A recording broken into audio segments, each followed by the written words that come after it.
हवस और दौलत का नशा पार्ट 3। मेरी गाड़ी महविश के घर के बाहर पहुंची और फिर मेरे दिमाग में एक शैतानी आइडिया आया। मुझे महविश के मियाँ पे बेइंतहा गुस्सा था। पहले तो मैं ये सोच के आया था कि आज महविश के मियाँ को जान से ही मार दूंगा, लेकिन फिर मैंने सोचा कि ये सजा उसके लिए कम होगी, उसको इससे भी बड़ी सजा देता हूं।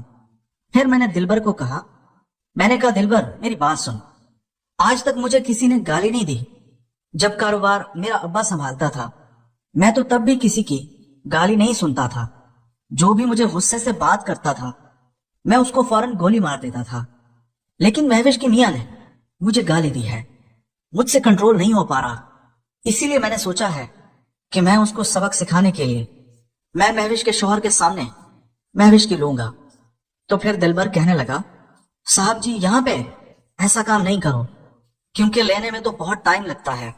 आप अपनी जगह पे ले लेना, अपनी जगह पे जो दिल आए वो करना। मैंने कहा, दिलबर वहां पे तो मैं वैसे ही कर लूंगा, क्योंकि महविश के साथ मेरी सेटिंग है। मैंने सिर्फ उसके मियाँ को सबक सिखाना है और उसके लिए मुझे यही बेहतरीन हल लग रहा है। तुम ऐसा करना, सबको जाके कंट्रोल करने के बाद महविश को, मुझे और इसके मियाँ को एक कमरे में अकेले छोड़ देना और फिर मैं उसे सबक सिखाऊंगा। दिलबर कहने लगा, चले जैसे आपकी मर्जी। अब हम अपनी गाड़ियों से उतरे तो मैंने दरवाजा बजाया तो महविश के मियाँ ने दरवाजा खोला। उसने जैसे ही दरवाजा खोला दिलबर ने अपनी गन निकाली और जोरदार चमाट उसके मुंह पे दे मारी। वो इतने में समझता कि हुआ क्या है। दिलबर एकदम अंदर घुस गया और मुझे कहने लगा, साहब जी आप भी अंदर आ जाएं। दिलबर ने कुछ लड़कों को कहा कि यहाँ पे रुक जाओ, गली में से कोई शोर शराबा करे तो उसको सबक सिखाओ और अंदर किसी को आने मत देना। हमारे साथ तकरीबन 100 लड़के थे जिनके पास गने थी। दिलबर ने कहा कि वो लोग अंदर आ जाएं और बकाया बाहर रुक जाएं।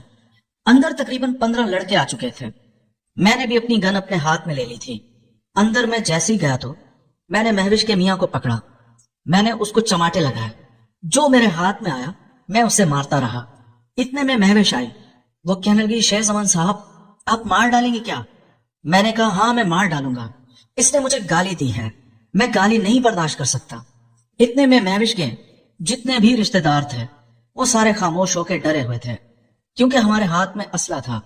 तो फिर वो कहने लगे, बेटा बैठ के बात करते हैं। मैंने कहा, अब तुम लोगों को मोहब्बत याद आ रही है? तुम लोग यहाँ जमा किस लिए हुए थे? इसलिए ना कि मुझे तुम लोग मारोगे? क्या मैं तुम लोगों को राह चलता हुआ कोई आवारा नजर आता हूँ कि मुझे तुम लोग हाथ लगाओगे? अरे मैं तुम लोगों की नस्लें मिटा दूंगा, मेरा नाम शेर जमान है।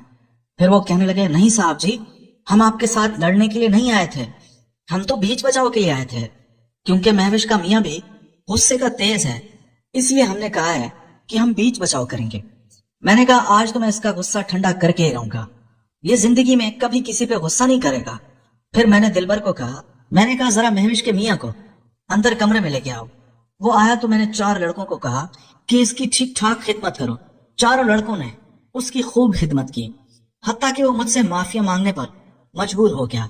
फिर मैंने उससे कहा कि तू तो कह रहा था कि शाम में मैं देखता हूँ कि तू कैसे महविश को लेके जाता है, लो मैं लेने आया हूँ, अब रोक ना। क्यों नहीं रोक रहा?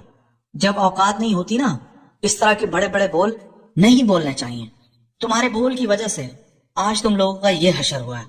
अगर तू मुझे धमकियां ना लगाता, मुझे गाली ना देता, तो मैं कभी भी तुम लोगों के साथ ये ना करता। मैं चुपचाप आता और मैं महविश को लेके यहाँ से चला जाता। अभी मेरा इंतकाम पूरा नहीं हुआ, अभी बहुत कुछ रहता है। फिर मैंने कहा, दिलबर जा महविश को लेके आ। फिर दिलबर गया, महविश को ले आया। फिर मैंने कहा, दिलबर कमरे से लड़कों को भेजो और तू भी जाके बाहर खड़ा हो जा। दिलबर फिर महविश को बुला के आया। महविश आई, मुझे कहा, शेर जमान आप छोड़ दो, बहुत हो गया है, इसके लिए इतना काफी है। मैंने कहा, नहीं महविश, इससे असल सबक सिखाना तो अभी बाकी है। फिर मैंने दिलबर को आंख से इशारा किया। मैंने कहा, जा और बाहर से कुंडी लगा दे। दिलबर बाहर चला गया। कमरे में मैं, महविश और उसका शौहर था, जो जख्मी हालत में था।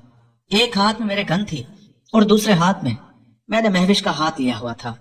मैंने कहा, महविश मेरी बात सुन, इसने मुझे गाली दी है, वो भी तुम्हारे सामने। मैं तो सोच के ये आया था कि मैं इसको जान से मारूंगा, लेकिन मैं तुम्हारे कहने पे इसको मार नहीं रहा, लेकिन इसको मैं सबक पूरा पूरा सिखाऊंगा, इसमें तुम मेरा साथ दोगे। वो कहने लगी, हाँ हाँ शेर जमान साहब, मैं आपके साथ हूँ, बताओ क्या करना है। आपने मेरे लिए इतना किया है। मैंने कहा महविश सब कुछ हटाओ और कुदरती हुलिया में आओ। वो कहने लगी शेरजवान साहब ये आप क्या कह रहे हैं। मैंने कहा हाँ महविश, मैंने भी देखा हुआ है और इसने भी देखा हुआ है, शर्माने की जरूरत नहीं है, मैं उसके सामने तुम्हारे लेना चाहता हूँ, इसके लिए यही सजा है। महविश कहने लगी यह सजा इसके लिए नहीं है, ये तो मेरे लिए है, आप ऐसा नहीं करो। फिर उसका मियाँ कहने लगा साहब जी आप ऐसा ना करें, मैं कभी जिंदगी में ऐसा काम दोबारा नहीं करूंगा, मुझे माफ कर दें, मुझे पता नहीं था आप इतने पावरफुल हैं। मैंने कहा अगर मैं पावरफुल नहीं होता तो तूने तो अपना शैतानी रूप दिखाना था ना, तू तो अब इसलिए मुझसे डर रहा है क्योंकि मैं पावरफुल निकल आया। तुझे भी तो सबक सिखाना जरूरी है ताकि दोबारा किसी पावरफुल शख्स के साथ तू ऐसे लहजे में बात ना करे। फिर महविश मना करने लगी। मैंने कहा नहीं महविश, मेरा दिमाग पहले ही बहुत खराब है, मुझे करना है तो ये काम करना है, वरना मुझे इसको गोली मारनी पड़ेगी। फैसला तुम्हारे हाथ में है, चुन लो तुम क्या चाहती हो। फिर महविश कहने लगी नहीं साहब जी आप इसको गोली नहीं मारो, आप तो बड़े लोग हैं, आप बच जाएंगे, सारा इल्जाम मेरे पे आ जाएगा, मेरे रिश्तेदार हैं, बिरादरी का मसला है, मुझसे कोई बात भी नहीं करेगा, सब यही कहेंगे कि मैंने अपने शौहर को अपने हाथों से मरवाया है। फिलहाल मैं मजलूम तो हूँ क्योंकि सबको पता है मेरा शौहर नफसियाती है, मुझ पे हाथ उठाता है, अगर आपने उसके साथ ये जुल्म किया तो फिर उंगलियां मेरी तरफ उठेंगी, वो मैं चाहती नहीं हूँ। तो मैंने कहा महविश फिर दूसरा काम कर लो, बात इस कमरे तक रहेगी, बाहर कहीं नहीं जाएगी। फिर वो कहने लगी नहीं साहब जी इसके सामने शर्म आती है। मैंने कहा शर्म कैसी, तुमने तो इसके बच्चे पैदा किए हुए ना और इसके साथ वो काम भी किया हुआ है। वो कहने लगी नहीं वो मैंने मजबूरी में किया था, दिल से नहीं किया था। मैंने कहा महविश मैं तुम्हें कह रहा हूं ना जल्दी करो, तुम्हें पता है मेरे साथ 100 बंदा आया है, तुम्हारी पूरी गली में रश है, हमारी गाड़ियां खड़ी हुई हैं, थोड़ी देर बाद सारे मोहल्ले वाले जमा हो जाएंगे, हमें जल्द अज जल्द यहाँ से निकलना भी है। तो खैर फिर महविश मेरी बात मान गई और फिर वो कुदरती हुलिये में आई। वो जैसी कुदरती हुलिये में आई उसका शौहर नजरें नीची करने लगा। मैंने उसको मुंह से पकड़कर कहा ऊपर देख, अब नजरें नीची क्यों करता है, ये तुम्हारे लिए बहुत आसान सजा है, वरना तुम्हारी सजा तो वही थी जो मैं सोच के आया था, ये भी महविश की वजह से मैं तुम्हारी जान बख्श रहा हूँ। फिर महविश एक जगह लेट गई और फिर मैंने अपनी दिली ख्वाहिश पूरी की।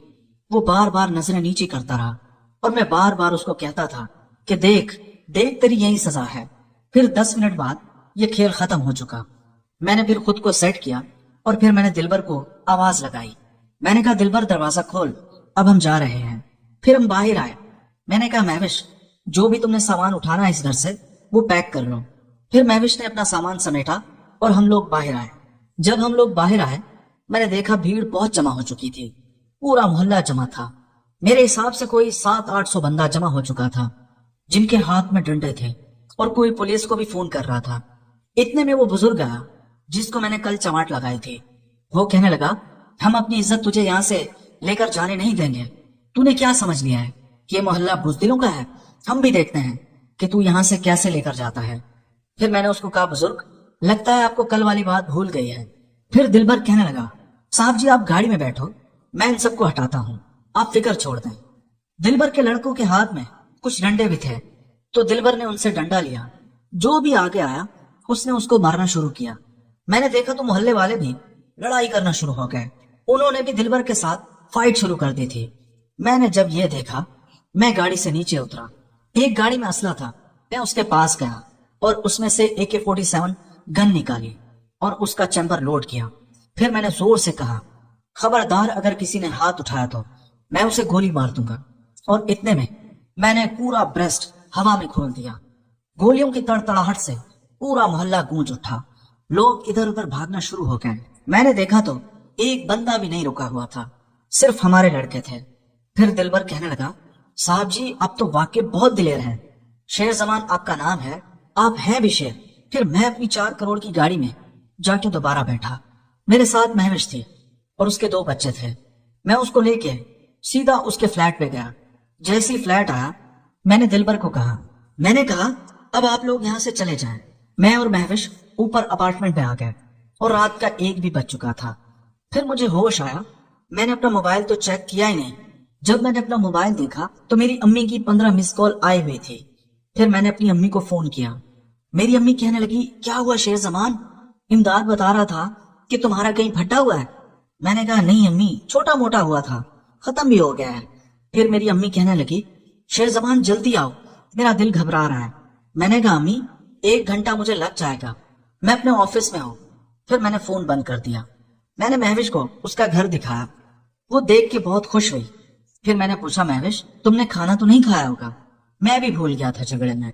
मैंने फिर इमदाद हुसैन को फोन किया। मैंने कहा अच्छा सा खाना लेकर जल्दी से महविश के फ्लैट पे ले आओ। अब मेरा दिल ये कर रहा था कि मैं दोबारा अपनी ख्वाहिश पूरी करके जाऊं।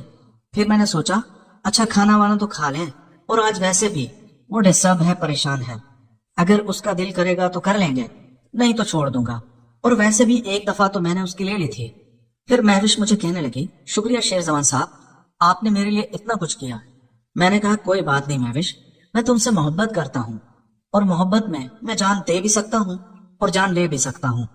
महविश कहने लगी हाँ मैंने देखा, तुम्हारा अब्बू इतना बहादुर नहीं था, तुम तो बहुत बहादुर इंसान हो। हम यही गुफ्तगू कर रहे थे, फिर दरवाजे पे बेल बजी। मैंने महविश को कहा जाओ देखो इमदाद हुसैन होगा। महविश ने दरवाजा खोला तो वो इमदाद हुसैन ही था। उसने अच्छा सा खाना लिया हुआ था। फिर मैंने उससे कहा कि इमदाद हुसैन शुक्रिया, मैं आज रात यहीं रुकने वाला हूँ, तुम अब जा सकते हो। फिर वो वापस चला गया। फिर महविश गई किचन में, क्योंकि घर ऑलरेडी सेट था, शायद पहले भी कोई फैमिली रहती थी, घर की जरूरत की हर चीज मौजूद थी। फिर महविश खाना निकाल के आई। दोस्तों इस कहानी की अगली किस्त देखने के लिए इस चैनल को सब्सक्राइब कर लीजिए। शुक्रिया।